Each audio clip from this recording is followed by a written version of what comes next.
Buenas noches, mi nombre es Morales Javier y hoy le voy a dar una exposición sobre el tema de demolición. ¿Qué es una demolición? La demolición es un acto por el cual se procede a tirar abajo o a destruir edificios o construcciones que están en pie. Es un acto totalmente a lo que conocemos como construcción. Se puede realizar de distintas maneras. Podemos ver que se puede realizar de manera mecánica, es mediante maquinaria pesada que facilita al hombre la destrucción de lo que vamos a demoler. Después tenemos demolición por oscilación, que se realiza con una máquina, una cadena y una bola de metal de gran peso, que a través de sus oscilaciones va impactando contra el material que queremos demoler.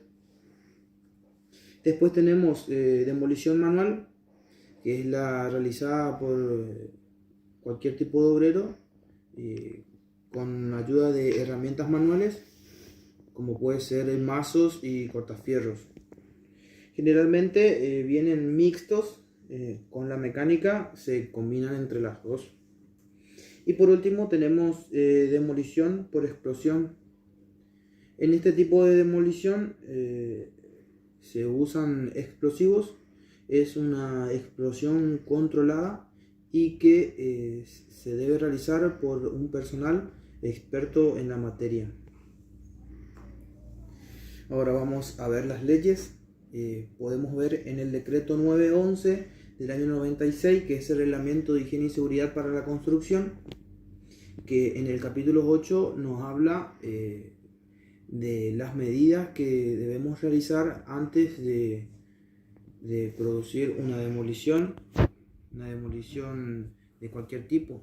También nos especifica lo que se debe realizar en una demolición por explosión.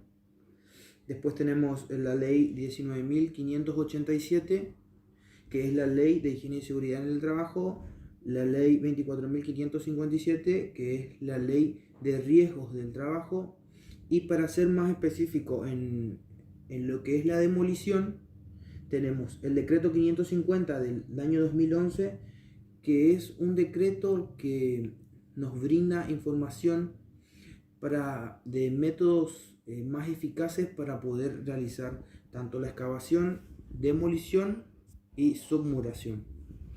Después podemos ver el decreto 503, una resolución, perdón, del 503 del 2014, que es una resolución que se combina con la 550 y complementa toda la información que ha faltado en la primera nombrada.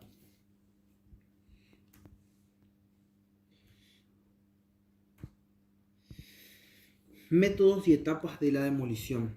En los métodos, primero y principal, lo que nos dice el decreto 911 es que antes de iniciar cualquier demolición, lo que se debe realizar es el corte de suministros, tanto de energía eléctrica, de agua y de gas en el caso de que lo hubiese. Una vez hecho esto, se puede empezar con los demás pasos, que es retirar las aberturas de madera, tanto de puertas como ventanas. Después se procede a retirar todo lo que sea el área sanitaria. También se retira lo que es tanques de agua y de gas en caso de que lo hubiese. Y después se hace el retiro de cubiertas. ¿Qué es el retiro de cubiertas? Es el retiro de chapas, de todo lo que tenga que ver con el techado de tirantes, de madera, de cielo raso, de todo lo que tenga que ver con el techo de la construcción. Después pasamos a la demolición de la mampostería interna. Un dato a tener muy en cuenta es que se deberá hacer el apuntalamiento de muros linderos para evitar cualquier tipo de de que se caiga cualquier muro que no hayamos indeseado. Después lo que se retira son los escombros, los cableados y las cajas de luz. Y por último se hace el retiro de todos los escombros que hayan quedado de la demolición. Los riesgos que podemos encontrar. Hay todo tipo de riesgos, tanto físicos, químicos, biológicos y psicosociales.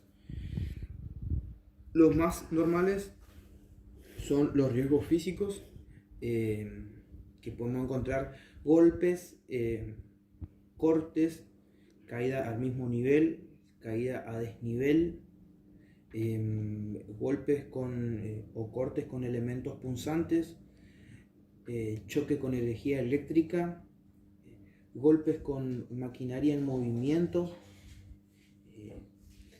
En los riesgos químicos podemos encontrar, por ejemplo, la inhalación de elementos tóxicos que son nocivos para la salud.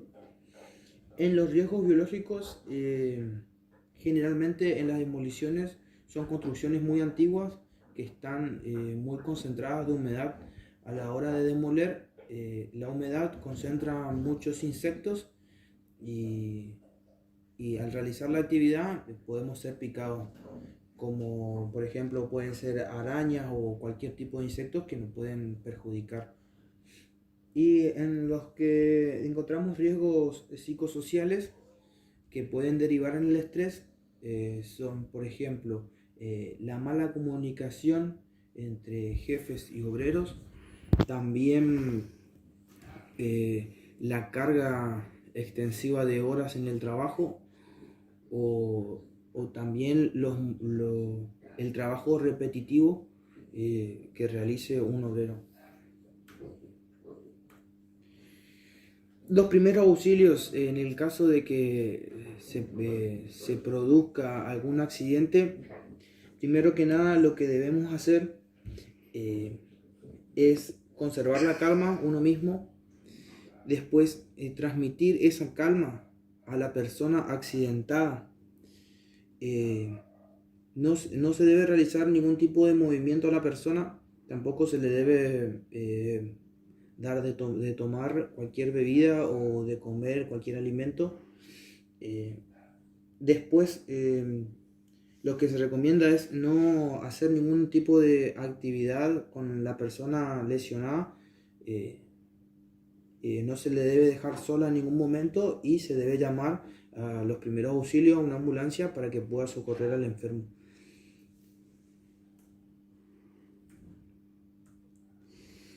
Acciones preventivas que podemos ver en la demolición. Primero que nada, los trabajadores se recomienda que siempre trabajen, siempre cuando se pueda, en plataformas o andamios que no dependan de la construcción que se va a demoler. Se debe realizar actividades de una plataforma que no esté en contacto con la que se va a demoler exactamente. En el caso del trabajo en altura, los obreros siempre deben tener su respectivo arnés, su línea de vida y su punto de anclaje, que también no debe estar sobre el edificio que vamos a estar demoliendo. Como decía anteriormente, también se debe realizar el apuntalamiento de estructuras linderas para evitar el derrumbe. Y otro consejo es no sobrecargar ni acumular en las losas, es decir, que se debe hacer la demolición desde el primer piso, desde el último piso hacia el primero, y cuando se finaliza la demolición del primero se debe retirar todos los escombros y no se debe acumular en los pisos de abajo para evitar cualquier tipo de derrumbe.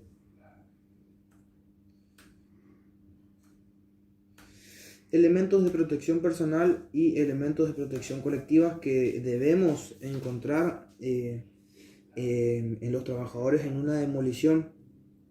Primeramente, los elementos de protección personal que deben tener todos los obreros son casco, guantes, lentes para protección de partículas, botines de seguridad y la ropa adecuada para evitar cualquier tipo de accidentes. En caso de haber mucho ruido, también se recomienda que tengan protectores auditivos.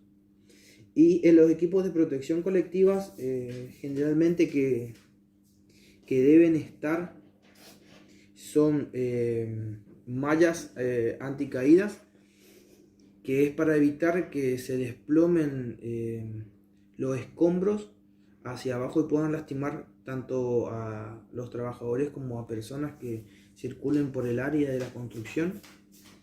Y barandas para evitar que las personas se caigan con cualquier tipo de movimiento hacia lo vacío. Las recomendaciones que podemos brindar son que el responsable de la higiene y seguridad debe determinar las medidas colectivas de seguridad tanto para las personas que están dentro de la obra como las personas que están afuera. Por ejemplo, para las que están afuera son informar con cartelería o brindar un vallado para que estén informados y no se acerquen tanto a la demolición. La demolición, como decía anteriormente, también se deberá realizar por tramos, deberá tener una planificación y se deberá hacer piso a piso. No es recomendable que quede cualquier tipo de estructura en un piso arriba del que estamos demoliendo. Se debe hacer la demolición completa de un piso, no se debe dejar ningún material suelto o libre. Después debemos, como decía antes, colocar vallados y techados para evitar la caída de elementos que puedan lastimar a un transeúnte. Y después, por último, la canalización de los materiales hacia un contenedor, que debe ser una canalización para que los escombros vayan hacia un vertedero, y estos siempre deben estar humedecidos con agua para evitar nubes de polvo que no son recomendables para inhalarlas ni tampoco para la buena visibilidad. El rol de un higienista, ¿qué debemos hacer? Primero que nada debemos asegurarnos de que todas las personas que estén en la construcción tengan los elementos de protección personal antes nombrados. Todas deben contar con todos esos elementos de protección personal. La capacitación del personal también es muy importante, más en el área de altura. La forma de usar arnés, el anclaje y la línea de vida es muy importante, porque no se puede producir un error en altura porque puede llegar a cobrar vidas. También debemos determinar los riesgos y minimizar los mismos. Debemos tener un control siempre en la construcción y debemos visibilizar los riesgos y buscar la manera de que esos riesgos se minimicen o desaparezcan de la construcción. Los elementos de protección colectiva, como nombraba anteriormente, también debemos asegurarnos de que siempre estén presentes para proteger la vida tanto de las personas que están afuera como que están adentro de la construcción. También debemos hacer exámenes y una visita periódica a las obras para visibilizar cualquier tipo de riesgo o de acción indebida para poder corregirlas. En la demolición es muy importante también que debemos asegurarnos el área de ingreso y de egreso del personal, que sea un fácil ingreso y un fácil egreso, para evitar cualquier tipo de inconveniente en el caso de que haya algún inesperado momento o un accidente. Bueno, sobre todo, muchas gracias.